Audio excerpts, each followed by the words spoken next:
terrific run here today. We'll be riding along with he and with the defending series champion. In fact, two-time champion Tommy Kendall lines up third. Tommy Kendall's going to be looking good. He was very, very fast in practice and qualifying, and he likes these sort of street circuits. Every time we go to one of these street circuits, he does so well, this being no exception. He was very quick last year, but we put out with a problem. Into turn number 8, getting ready to come to the start to open the 1997 Trans Am field. Field dominated by Chevrolet, no factory support, but by far the most cars in the field.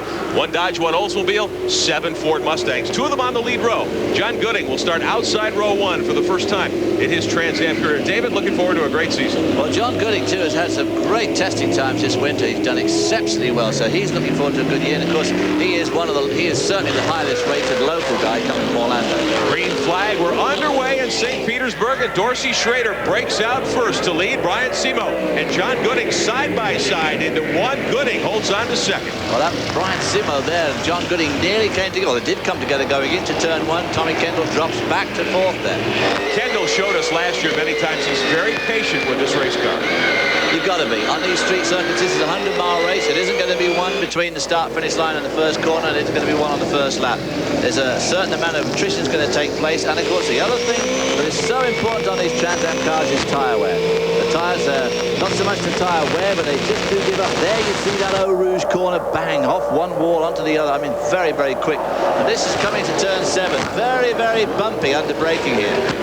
Now, we told you earlier how Greg Pickett and Bill Saunders will start from way back in the field. Greg Pickett is trying to move up through the field. He's driving the car that Ron Fellows won this race with 1 year ago. It's car number 6. This is Saunders in the 8. He's off to a good start. He's gained several positions here before we complete lap number 1. And there's Pickett a little further behind him, so Saunders really marching up through there. I tell you, I was amazed. Bill Saunders out-qualified Greg Pickett. Greg Pickett, the most experienced Trans Am driver out here by far. But Bill Saunders put in a great show in qualifying, but of course both of them have to go to the back. Saunders, the owner of Highwaymaster in Texas, he's got the car that Scott Sharp raced in the series last year for Greg Pickett. They told me they've done some additional development work on the car, and Saunders looks to have a good finish here this afternoon. And Greg, he goes round the number 2 car right behind him. Greg Pickett's joined on now onto that street. Back to your leaders. Dorsey Schrader opening up at about a 6-car length advantage. Simo is second in the Valvoline car. Gooding is third in the green Mountain Dew machine as they race through Eau Rouge and up the backstretch on lap number 2. Of course, road racing is such a weekend experience that the average spectator tends to think that this is it here, the race, but I mean, so much goes right from the drop of the first green flag on Friday morning, because qualifying and practice are so important, because it's so difficult to overtake here. And the one thing that Dorsey Schrader wants to see in his mirror is all these other guys duking it out for second spot, because the more they dice, the happier he is, because he's just got a clear road in front of him until they start catching him and lap time later on. Got the view from Paul Gentilosi's windshield. He is sitting 5th in car number 5. Gentilozzi making his 112th career Trans Am start to the outside of Kendall for 4th spot.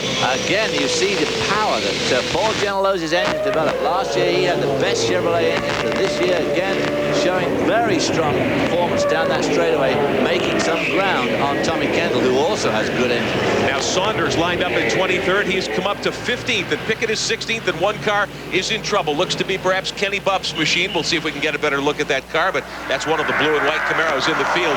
Dorsey Schrader, 4 victories in 1996, and he is running very strongly so far in his Ray Bestis Ford out of the Glory Racing Shops. I'm sorry, that's Dr. David Rubens in his only 2nd career Trans Am start. His afternoon apparently will be a very brief one. He ran in this event 1 year ago, and Rubens apparently coasting to a stop on course. Paul Gentilozzi and Kendall Tommy with Kendall some trouble doing an there. unusual thing. Kendall spins coming out of turn 7.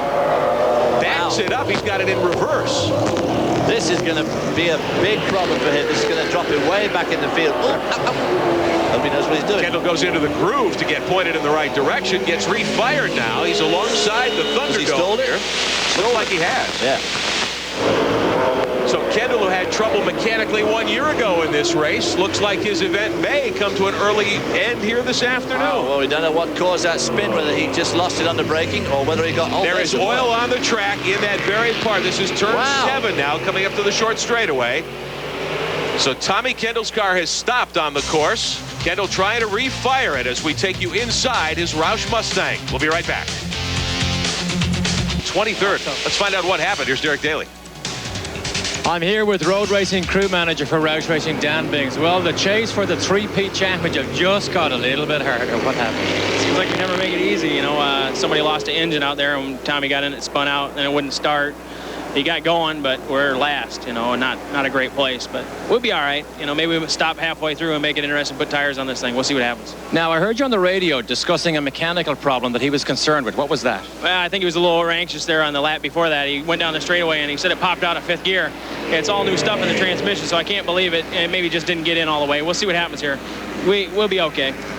So a possible mechanical problem, but also the fluids that we believe may have come out of Lewis's car and Rubin's. There was an oil and maybe an antifreeze solution dropped on the racetrack. Lewis's car out, transmission problems. Dr. David Rubin's out as well. David, we saw this scenario a lot last season. We did, and what a typical racing mechanic there, blaming his driver for not putting properly to 5th gear. Honestly, Daniel, as if a driver could possibly do something silly. Hard to imagine, isn't it? It is hard to imagine. So Tommy Kendall will line up for the restart. Shotgun on the field. Dorsey Schrader will bring him to green as they come up the hill out of Eau Rouge, heading toward turn number 7. There you see that red and yellow stripe flag on the left of the picture there. On their right, that of course means basically it is an oil flag.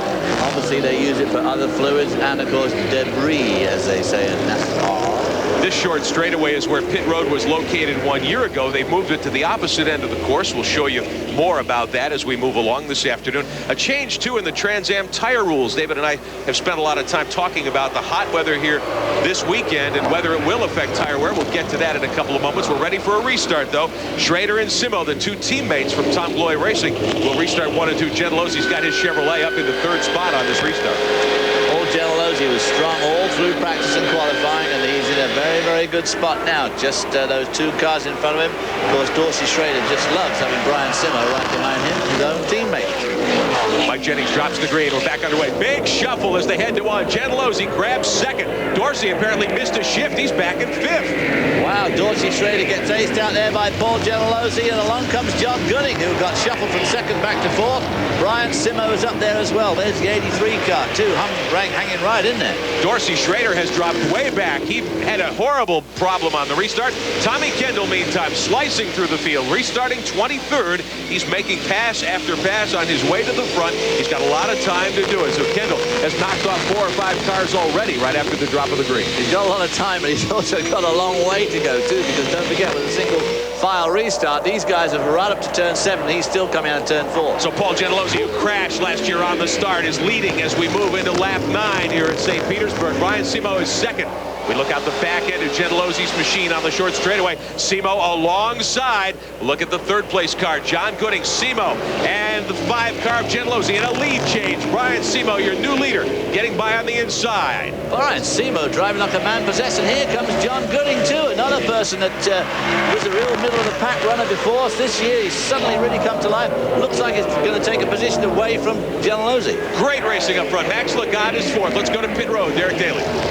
Incredibly, fellas, they're changing the drive shaft on Dorsey Schrader's car. Now, I'm shocked that it's such a quick change, but he knew what it was immediately. They had the parts ready for him here. It has taken probably 1 minute and 15 seconds, but it is so costly in the championship chase. So the 2 drivers we thought would be the main contenders for the title have had early troubles here in the first race of the season. Well, Dorsey Schrader, I thought that he and Tom Gloy are so focused now. I really have a lot of faith in them trying to win this championship. Tommy Kendall obviously is going to be really tough, but Brian Simo putting on a great display this afternoon. Whoa, there goes Gentilozzi locking up the front set. That'll put some flat spots on those tires, and there's a long way to go yet. It'll be pretty rough from now on. Would he have his brake balance adjusted incorrectly? Yeah, but he can adjust it too inside the car. He can put a little bit more on the back now. Gentilozzi sitting 2nd. Now we take a look out at Kendall's machine. He's sitting behind Bob Ruman's number 23 right now as Kendall knifes his way back up through the field. Remember that Dorsey Schrader will restart deep in the field. Kendall sitting 13th. Ruman is 12th. This is the lead group. Simo in the 22 is out in front, followed by Gentilozzi, the black and red Chevrolet Camaro. That's a Rocket Sports chassis, Paul's own race car. We take a look out at Gentilozzi's car ahead at Simo, the leader. Wow, Gentilozzi and Simo, very, very different lines as they exited turn 2 there. There's that sharp left-hand turn 3, the only left-hander here other than the S's. And of course, this constant right-handers here, you got 6 right-handers here. I would have thought would have made the left rear tires on these cars pretty warm, and they're all chosen the 430, which is the medium compound. I would have thought somebody would have put 600s on that left rear. They've cut the number of tire compounds available in Trans Am down to only 2 this year. In years past, there there was a 210 very soft tire, the 430 medium, and the 600 hard. And as you say, David, everyone's gone with 430, so we may well see some tire troubles here today. Saunders come up. There are the two Pickett cars. Bill Saunders. Here comes Tommy Kendall now in hot pursuit. Kendall is up to 12th. He's gained 11 spots in 2 laps as he moves by one of the slower cars. Kendall with clear racetrack in front of him now. Dorsey Schrader, in the meantime, still on pit road as they try to effect that drive shaft change. Much like NASCAR, much like kart, the goal is to run for points. It's a long season, so Dorsey needs to get back out and, of course, continue. There's trouble in the pits, though. Bob Ruman's car has caught fire. He's on pit road. Crew members around. Something smoking. We see firemen there. They're going to dump some water on the back of the car. The Sedwell Chevrolet. Ruman was running 12th earlier. He was right in front of Kendall a few moments ago. Looks as though the fire has been extinguished. Nobody's running. Ruman is out of the car.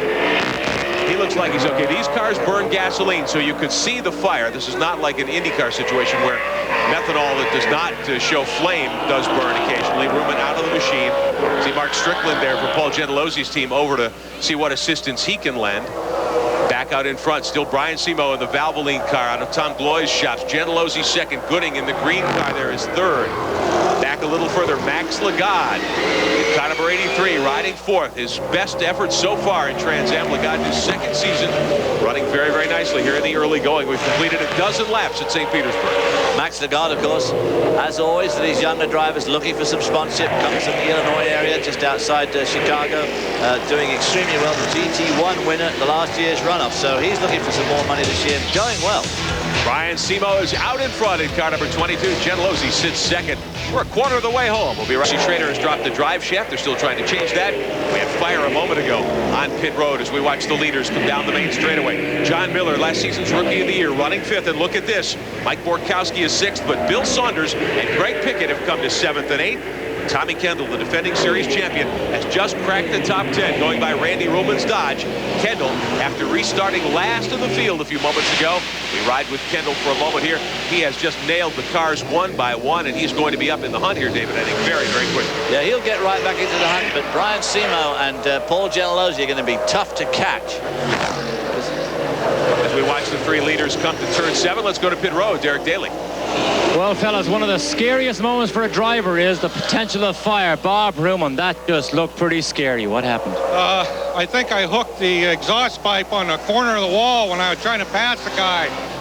And I got under him, and I felt the car jog over, and then the exhaust got loud. So problems. And I'm tired. You can see, fellas, he's just glad to catch his breath. Needs to do that indeed after that kind of situation. We're glad that Bob Ruman is okay. Dorsey Schrader is back on course. They've gotten that drive shaft fixed. And David, he's lost many laps. He's being shown 23rd. Well, of course, he, unlike Tommy Kendall, is basically in a no-hope situation. But there's still a lot of laps to go. So with some attrition, he could still finish maybe in the top 15, which is going to give him valuable points as the year unfolds. Because really the battle is going to be, I think, between him and Tommy Kendall this year. Obviously, you know, Brian Simo, Paul Gentilosi, John Gooding, Greg Pickett. I think they're all. There's Brian Simo pushing his way there past. That's the car of Kenny Buff, I think. Lap traffic starting to play a part now. Simo in the Valvoline car still leading. Gentilosi as we ride with him second. They go by the Chevrolet Corvette of James Christ. Boom up onto the main straightaway here. Simo with a couple of car length advantage. Talked to Brian Simo yesterday. He says he thinks this is the year he'll win some Trans Am races. Looks good so far, but this is a new situation when he's actually leading a race. Absolutely. He's going to be like one of our contestants yesterday who won a race in the pit lane. Said, where do I go? Well, Paul Gentilosi, who has won several races, one at Mosport Park last year, is hounding Simo here in the early going. We've got 16 laps complete.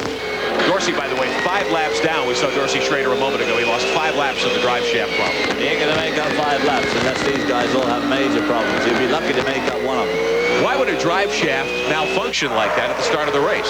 Well, of course, it is bumpy here. This is the sort of circuit that breaks drive shafts. Accelerating over these bumpy surfaces is the sort of thing that gives them some pretty severe stick, and obviously the thing must have been just slightly faulty and obviously snapped. Simo hanging on in the Tom Gloy car. He's really carrying the water for Tom Gloy's team at this point because their lead driver Schrader had that problem.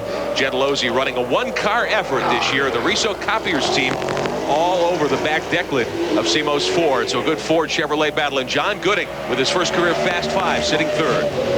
Having a good race too, and the three of them are really pulling away from the rest of the field. Tommy Kendall up to 9th right now, and he's pounding Greg Pickett from behind, trying to get past him.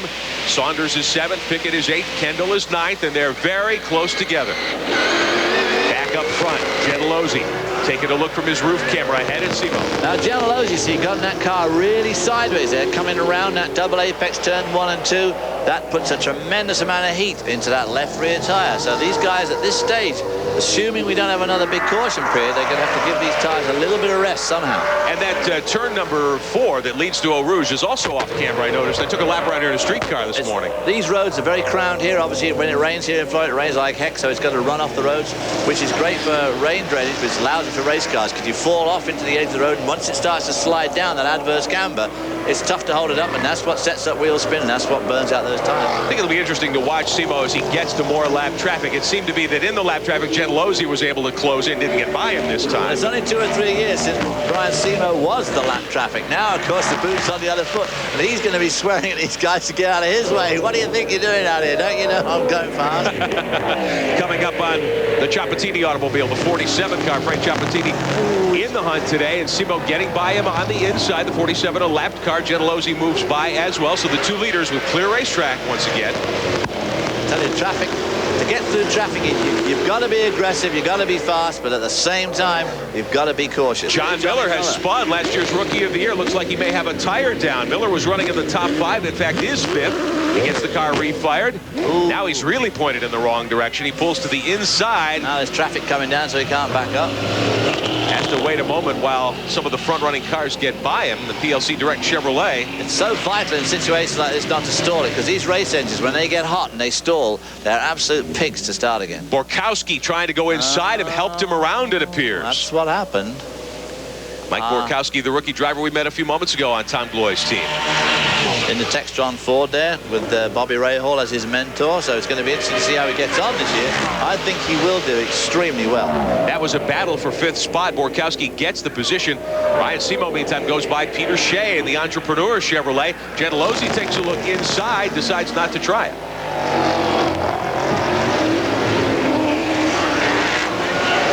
This is the turn 2, 3, and 4 area of the street course here at St. Petersburg, coming up to where you would enter pit road. Simo hanging on to that 2 car length lead. Let's head back to pit road. Derek Daly. I'm here with Bill Fingerlow, team manager for Dorsey Schrader. Bill, we know it was a drive shaft. Any indication as to why the part broke? No, it's one of those freak things. There's a snap ring that holds the plug in. Apparently the snap ring came out. I don't know if it broke or just came out of the groove. Now, Tom Gloy, your team owner, was just here. Asked you, did he get hit? Who did he mean get hit? Mike Borkowski, another driver in number 4 car. Apparently he's got some contact on the front. Okay, so let's watch for Borkowski also, because there's still panic down here with Tom Gloy and Fingerlow. They're very concerned. You can see the huddle here. They're extremely concerned about Borkowski. Well, Borkowski was, I think, the hitter, not the hittee, as we saw a moment ago. Brian Simo is your leader. We're in St. Petersburg to open the SCCA Trans Am season. 20 laps complete. We'll be right back. The SCCA Trans Am Championship. Rick Benjamin, David Hobbs, and Derek Daly. Here's Mike Borkowski. We take a look at the Textron Mustang. A lot of body damage to that car as Tommy Kendall closes in.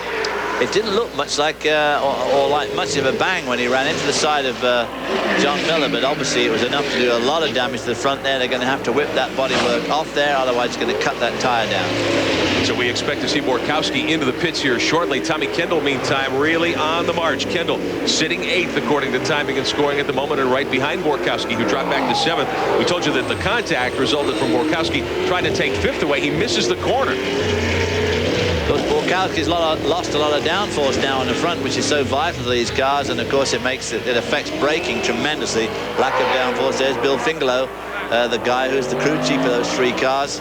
Obviously one up doing extremely well at the moment, leading the race, but Borkowski, I would think, will head to the pits and have that looked at.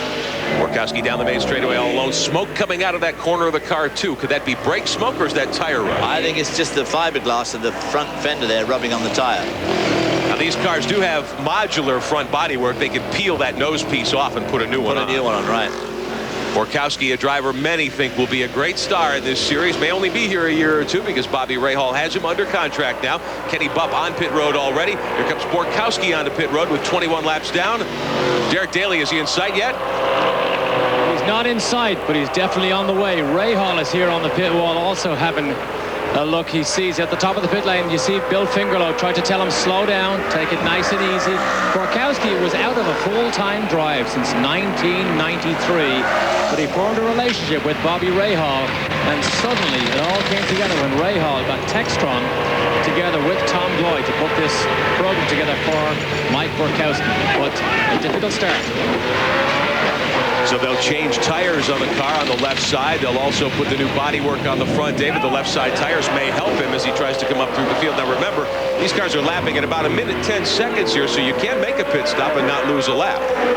You can indeed, and they decided not to put a new front on it. Maybe they didn't have a new front for it, but he's going to go out without that, which is going to make a lot of difference to the cooling and to the aerodynamics of that car. Meantime, look at how Gentilozzi has closed right up on Brian Simo as we move close to halfway at St. Petersburg. Gentilozzi sitting second in his Riso Copier's car. You're riding with Paul. Now we look back at the leaders. Brian Simo in the 22 car out in front. Well, of course, now you're into the tricky part of the race. Now you got traffic. And this is one of those deals where the luck sometimes goes your way and sometimes it doesn't. But it's one of those things that some drivers are better at working with. On the other hand, it's going to be very exciting to see how Brian Simo deals for the first time ever as a leader on a tricky circuit. It's not an easy circuit. Walls both sides. I mean, there's nowhere to go. Everything goes wrong. And he's going to have to fight his way past all these cars. Caught up again with John Miller, who was spun around earlier on by Borkowski. Remember that Miller was in the top 5 when he tangled with Borkowski and spun. Your leader, Simo, has to get by him. Derek Daly. Indeed, here with Bobby Rahal. Well, Bobby, unfortunate, but the learning curve is varied when a driver like Mike Borkowski goes into a class like this, isn't it? Yeah, I think he just, got a little close under braking. Too bad. He was doing a good job, but he'll get there. This is a tough debut, track like this. And Bobby Rahal will always tell you, mileage meant. Well, of course, he's absolutely right. It is a tough place to make a debut on. First of all, he's never driven one of these big cars before. He had a few laps practice at another short circuit and then thrown in right at the deep end here. And these circuits are so difficult because they are so precise. And if you want to go fast, you've got to be aggressive. And if you're aggressive here and it goes wrong, I mean, you're straight into the wall. Brian Simo now has opened up several car lengths again on Gentilozzi. Good battle for the top couple of spots. Good battle a little further back as Miller jumps on the brakes. He'll go sliding right off the end of the corner again. So John Miller, the 4th, out of Johnson City, Tennessee. It is PLC Direct Chevrolet. With more problems this afternoon. He was up in the top 5. It's a shame for John Miller. Top 2 cars remain the 22 of Simo and the 5 of Gentilozzi. A little further back, we've got a dandy building as well.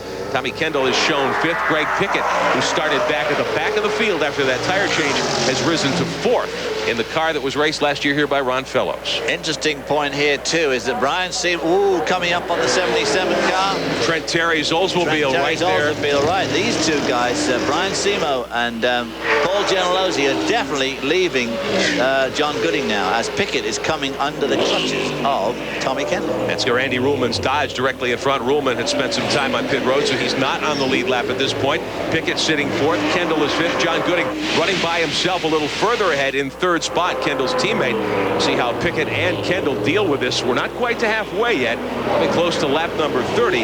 Randy Ruhlman's lap machine still kind of holding things up as Pickett will look for a way by here on the main straightaway. There's Ruhlman waving them by. Very slick-looking car, that one is. It looks super fast. It looks kind of like Richard Petty's car from about the 60s. It's got a real good slope to the back.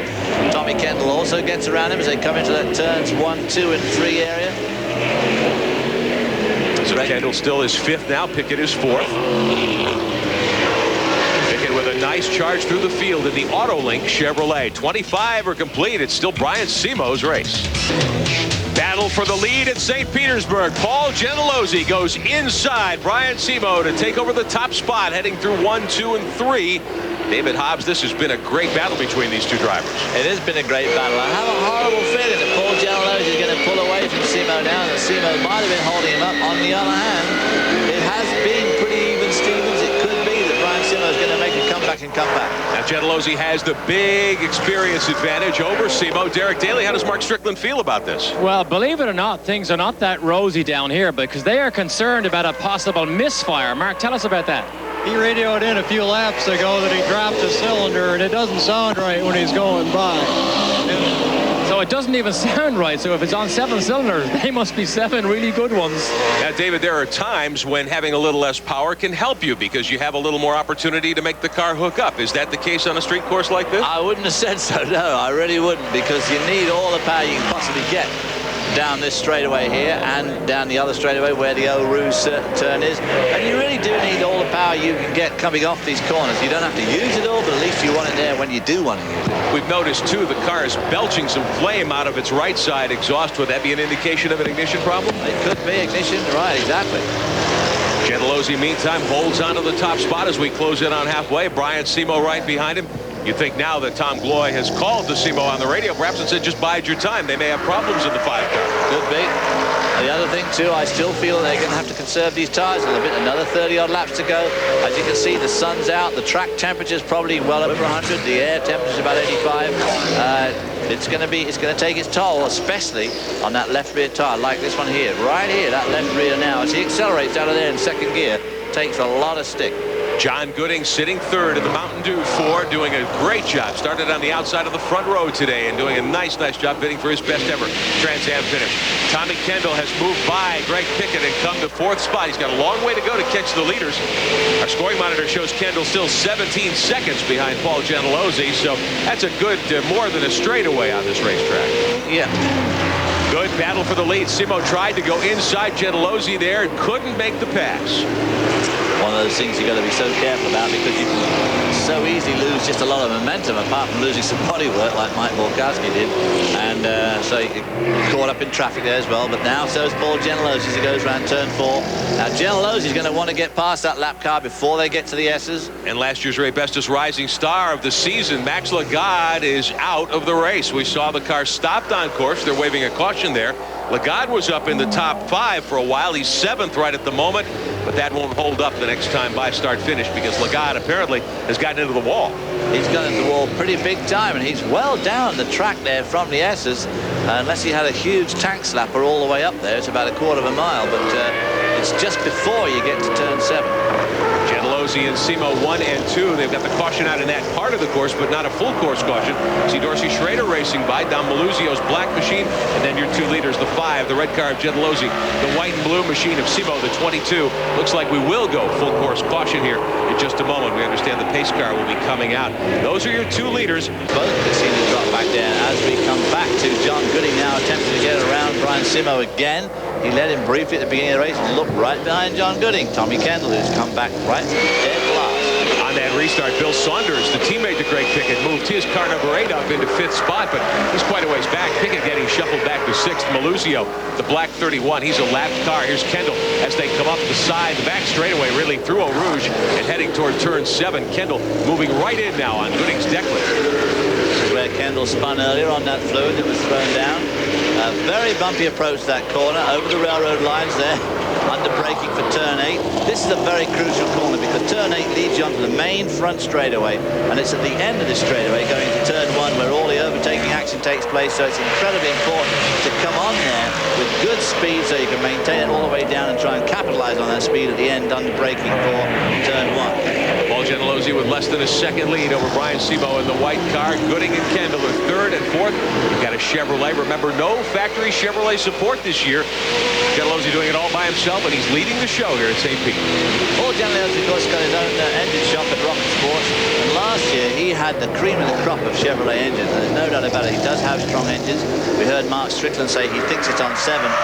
Certainly doesn't seem to be on 7. It may not be running perfectly, but it certainly looks pretty strong to me. Sounds like it may have cleared up, if nothing else. I'll tell you what, it's not on 7 cylinders, because if it is, the rest of them might as well go home. Trouble for Mike Borkowski, Bobby Rahall's new driver development candidate. He has gone off course once again. Borkowski's afternoon may have come to an early end without that front body work. We'll find out more about that in a couple of moments. So Borkowski, who was up into the top 5 briefly in the early going, has spun and hit the tire barrier. Looks like that's in turn 2, perhaps, as your leaders come back up onto the straightaway.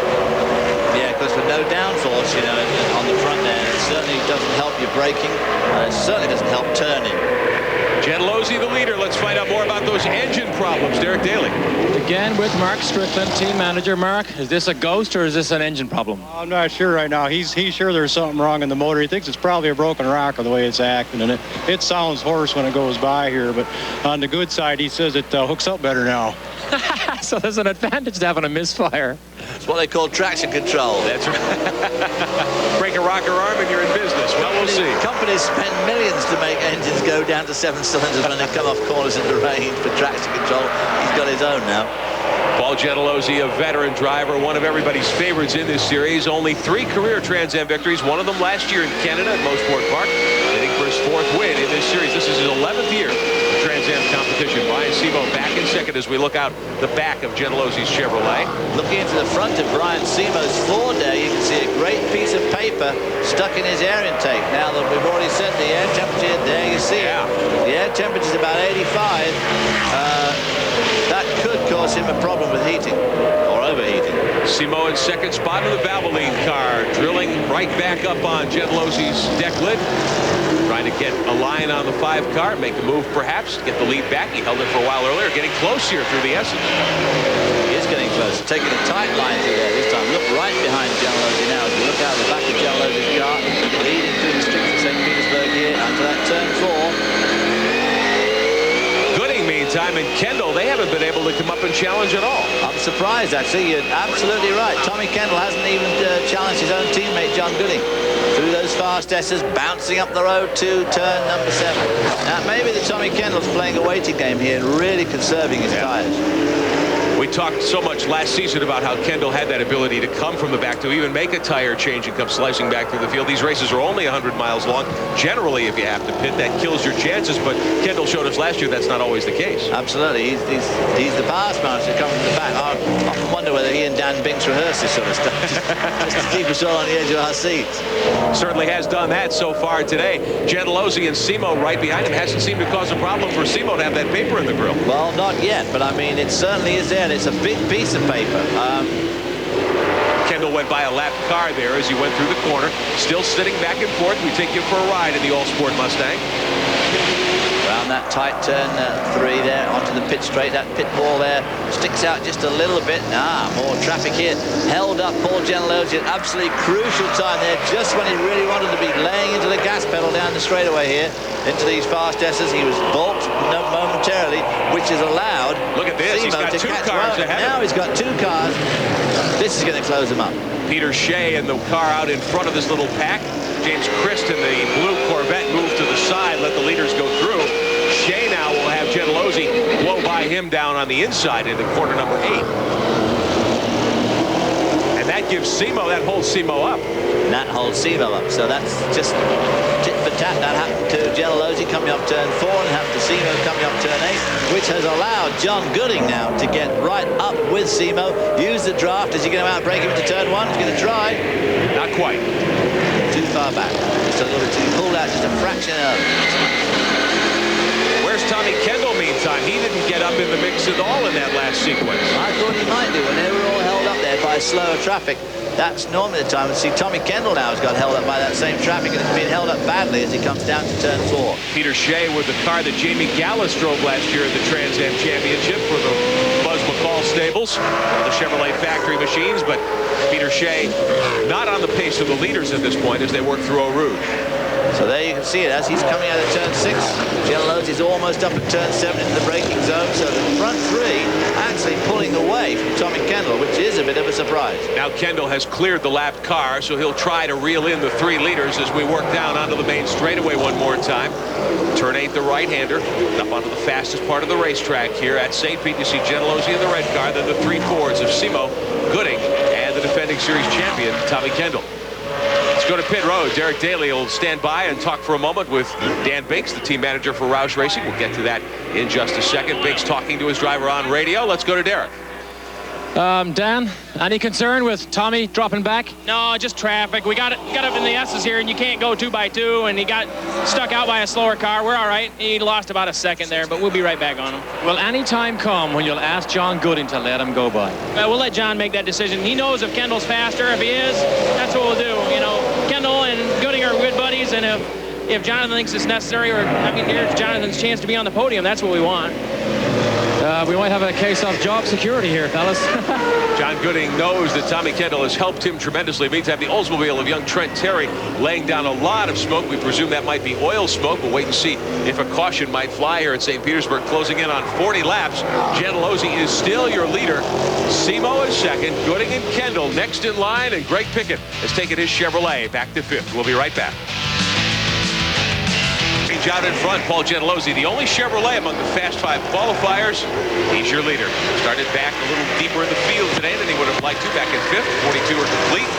And look at the rest of the top 10. Bill Saunders and Greg Pickett have moved up solidly as well. Your two lead cars opening up a couple of car lengths on John Gooding, who is third. Let's go to pit road, find out what happened to Mike Borkowski. Here's Derek.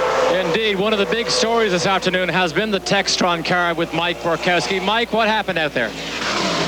Well, the reason we're out of the race, I think we had a bit of a gearbox problem. Started early on, maybe about 8 to 10 laps in, I started getting a little bit of a vibration. I radioed into the crew, but the car was... And then it just kind of real quickly got worse on that last lap. And then it just was kind of a loud noise and too much smoke, so we were out of it. It has to feel good to have somebody like Bobby Rahal take you under his wing. I mean, it's just a dream come true. It's a tremendous opportunity. It's an amazing turnaround for my career. I've been out of a car for about a year and a half now, and he's given me the opportunity to get back on the game with great people, and hopefully use this as a stepping stone to move on from here. Move on from here. Do you want a quick update, fellas, if you can stay with me on the paper story with Bill Fingerlow? Bill, let me just grab you, Bill. Any concerns with the... Tom Gloy said hang on, so there is obviously a bit of concern. I'll get back to you. All right, we'll find out what's happening. That's Mike Lozano, the engine builder for the Gloy team, talking to Fingerlow right there as they watch the 22 car circulate with that paper stuck at the air intake, David, as you pointed out quite a while ago. Hasn't seemed to bother him in a while. We're up to 44 laps complete, 16 to go. Yeah, it's been there now for about 8 to 9 laps, hasn't it? But it is a big piece of paper. That's the only thing that worries me just slightly, because it depends. Not all of that grill is all intake for the radiator. There's intakes for other things as well. So it may be that it's not affecting the engine temperature too much. The trouble with roads courses like this is a high ambient temperature. You're revving the engine a lot. You've only got a bit of speed down this front straightaway and down the back straightaway. Otherwise, you're going pretty slowly, and of course, you rely on the air going through the radiator, unaided by a fan to cool the engine. Here goes Tommy Kendall. Goes around the outside of his teammate John Gooding to make the pass and move up to third. So Kendall, who went to the back of the field after spinning on lap 1 today, is up to third spot. He isn't going to find Brian Simo easy to get rid of that, I tell you that right now. He's got a ways to go just to catch Simo at this point, but Kendall, the defending series champion, fast qualifier today. He had 8 poles last year, 8 fast qualifying efforts, although he didn't start first all the time because of the inversion that was in effect last year, the Fast 5 qualifiers. Excellent qualifier, wonderful race driver, very good in traffic, as we've seen today. He's terrific in traffic, and he's also terrific on this type of circuit. There's just something about him, and every time we go to a new one, like went to Reno for the first time, we went to Minneapolis for the first time, boom, right out of the box, he was quickest all weekend. He's staggering on circuits like this. So Kendall sits third. Let's find out more about Brian Simo, that paper in the air intake. Let's go back to Derek. Again with Bill Fingerlow, who we're just pestering here all afternoon. Bill, I know there is a bit of concern with Brian's car. We're just watching the temperatures. If there was a yellow, we'd probably stop.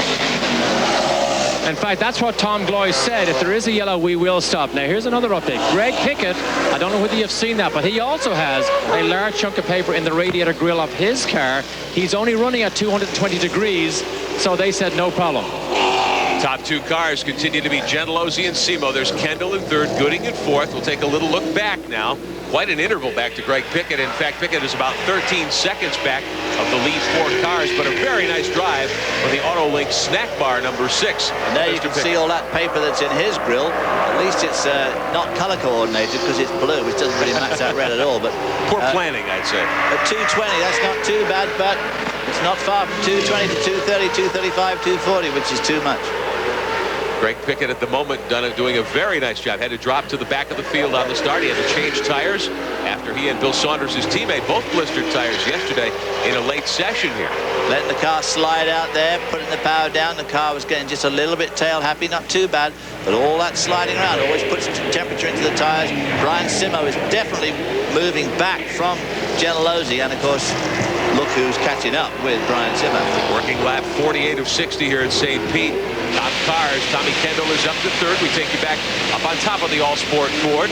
Kendall with Brian Simo in front of him, and Simo looks like he's heading down pit road, so Kendall moves to second. Simo comes into the pits. Derek Daly.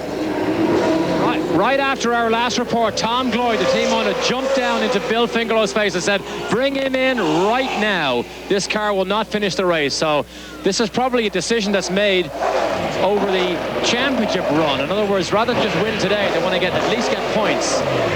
It fell out of the grill. They didn't even have to pick it up. Fell out, galling. I mean, that just is so irritating. Look at the lead now. Gentilozzi's got over Kendall. Kendall's going to have his real work cut. There comes Kendall. He's got 2 lap cars between himself and the Riso Chevrolet of Paul Gentilozzi. So Tommy Kendall's got his work cut out with just about, what, 15 laps left to go? Coming up almost 10 to go here in just a few moments. There's Kendall second now. Third is Gooding, his teammate, right behind him.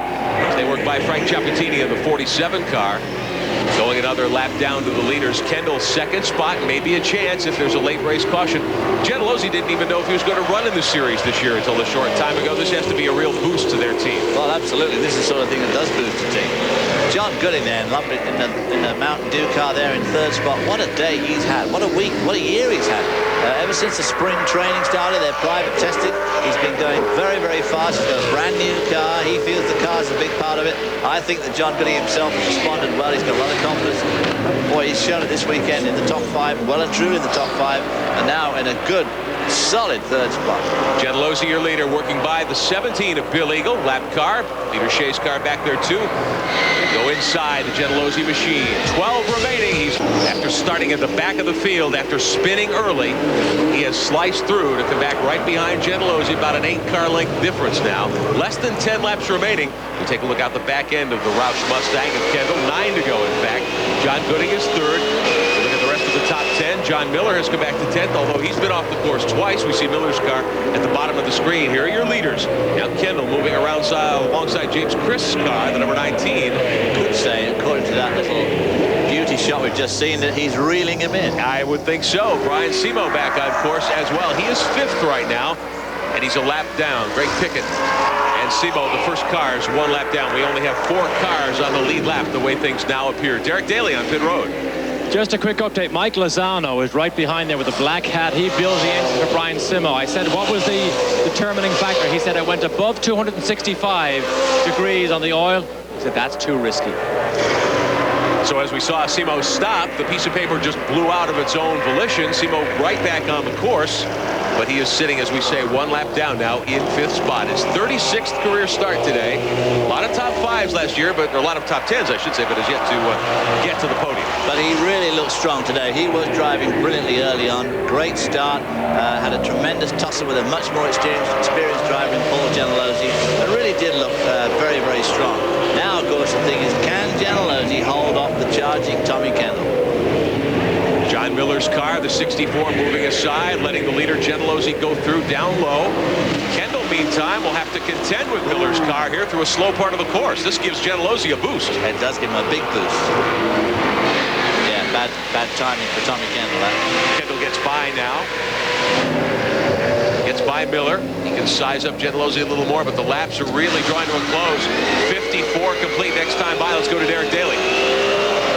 Just show you something here, fellas. This is the magic book on Tommy Kendall, and over on this side here, 4 seconds, 3.7, 3.3, 1.7, 1.5, 1.3. He is on average 3/10 to 5/10 of a second quicker than Paul Gentilozzi, so it's only a matter of time. Now, David, although it's a street circuit, the back straight there is very, very wide, unlike the street circuit, so there's passing room down there. There is passing room. Of course, it also is flatters to the sea, because all of these corners here are approached by these big wide straights, and suddenly the corner is very narrow. So you have to be extremely careful. I'll tell you what else is becoming a problem too now. That is, as they go west here, as they come around turn 4, they got some real nasty sun in their eyes. Leaders coming by lap traffic. Beautiful shot there as we look back at a lot of the Trans Am field. We saw Brian Simo off to the side. I would suspect that paper did some damage to the motor. He's down on power. He's going very slowly, so you're right. I'm sure it has done. But look how close Kendall is now to Gianluigi. This is within overtaking distance. Coming up should be 5 laps to go the next time by. Gianluigi has led virtually from the drop of the green here today. He started 5th, got to the front very early. Kendall, remember, started back from 24th on that first restart.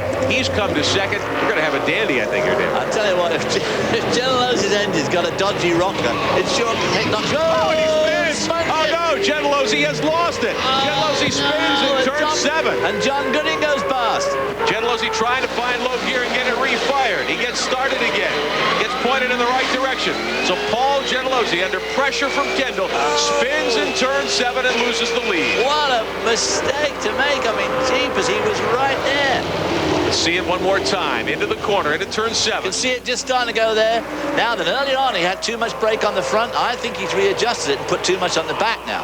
That's exactly where he crashed last year. Well, he crashed. He actually got run into on the pace lap and pushed off, but which was terribly unfortunate. But that was a bad error on his part. He's going to live to regret that. But he had too much brake on the front at the beginning of the race. You mentioned that when he lit up those front tires. Now he lit up the rears. I think he must have turned that old balance bar just a fraction too far. Mark Strickland not looking too happy about it. Oh, dear. Strickland, I'm sure, talking to Gianluigi on the radio. Less than 5 to go, and Gianluigi now shuffled back to 3rd spot. He did come out in 3rd behind Gooding. So Gianluigi all by himself on the track. Greg Pickett quite a ways back in 4th spot. So. Yeah, I think he's in pretty safe spot there, but how disappointing, because he's had a great afternoon. Now, as we've talked about the softer compound tires, everybody on 430s, it's warm now and warmer than it was at the start. What would he have done to his tires by spinning there? Well, you know, just a few laps to go, whatever he's done, he probably flat spotted them pretty badly, but it probably wouldn't hurt him badly enough to slow him down too much. So here we are. Looks like 1996. Tommy Kendall, 4 wins last year in the season championship. He's come from the back of the field to lead, getting by Gianluigi after that spin with just a couple of laps remaining. One of the other big losers today, of course, is Dorsey Schrader. Dorsey was, in this championship to win it. And, of course, he is going to be coming home now in, 12th, 11th place. He's up to 11th. Dorsey has made nice progress. He's still 5 laps down to the leaders. He lost all 5 laps with that situation with the drive shaft coming off the car, but Dorsey's done a great job today. Bill Saunders, who with his teammate Pickett had to start at the rear of the field, Saunders is sitting 5th. He's about, let's call it 10 or 12 seconds behind the boss, Greg Pickett, but he's in great shape for a top 5. And this is his career best, we think, which coming from the back is obviously very commendable, especially on a difficult circuit like this, where overtaking and care are at an absolute premium. Bill Saunders hasn't had a top 5 since 1992 when he was a World Challenge competitor, and he was very strong. In fact, had 5 wins in 1992 in World Challenge, moved into Trans Am in 93. He's had several top 10s, but this would be his first top 5 finish if he can hang on. Your leader is Kendall. 3 laps remaining here at St. Petersburg for the Cash and Carry Grand Prix. I want to tell you, too, next event for the Trans Am Tour goes to Phoenix in the month of April, April 16th. You'll see that one live here on TNN Motorsports on Saturday afternoon. John Gooding is 2nd. Peter Shea car right here. He is a lap machine. The Entrepreneur Magazine number 70, we should say. That's a Chevrolet. We take a look at Randy Ruhlman's Dodge. Ruhlman's done a nice job today as well. He's shown 8th right now in car number 50. His first Trans Am start in quite a while. Kendall up the backstretch. Coming up that turn 7, which proved so disastrous for Paul Gianluigi 2 years in a row. First lap last year, 4 laps to go this year. Here's the guy we've been talking about, the Ray Bestis car of Dorsey Schrader, 11th now after changing a drive shaft. Drive shaft broke very early in the race. He got 5 laps down. Hasn't made up a lap, but he's done a nice job. Big disappointment for Dorsey Schrader because with 13 races in the championship this year, to get too far behind on points is going to be tough to make him up. Although last year, of course, he also led for such a long time. In fact, about to be lapped again by Tommy Kendall. He led for such a long time, then finally lost in the 2 races to go. It is a long season, 14 races long, 13 will remain after today. Your leader's Kendall, a couple of laps to go. We'll be right back. So you're building that deck with time lapse decks, porches, and patios to help you along. Dorsey Schrader 5 laps down directly in front of him. The white flag will wave over Kendall. This time by as they come through turn 8, the right-hander up through the gears. Long straightaway here at St. Pete to the start-finish line. All Tommy Kendall has to do now basically keep it between the guardrails. John Gooding, his teammate, is second, about 3 seconds back as we see Kendall take the white flag. Gooding back there in the other Mustang, a little further back in the field. Well, Roush Racing had a tremendous last 2 years, champions 2 years in a row with their driver Tommy Kendall. Obviously getting the 1997 season off to a cracking start with a first and a second. Of course, there is one more lap to go yet, so it can all go wrong yet. And there's lap traffic in front of Kendall with Dorsey Schrader behind him. We see Brian Simo back there. Simo, of course, off the pace after that overheating problem. Dan Binks, team manager for Roush Racing, taking a look at his driver Kendall and his other driver Gooding right behind him. 2-car effort this year for the Roush team through Eau Rouge for the final time. Some slower cars in front. Kendall can drive conservatively now. If I was him, I'd be driving incredibly conservatively at this stage of the day.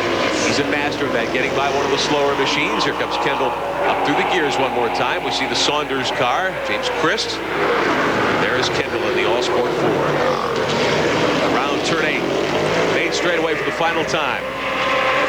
Great drive this afternoon. Tommy Kendall about to take the checkered flag and the victory. The first win of 1997. Tommy Kendall wins the season opener in the streets of St. Petersburg. Let's go to a celebrating crew. There's Derek Daly. I'm here.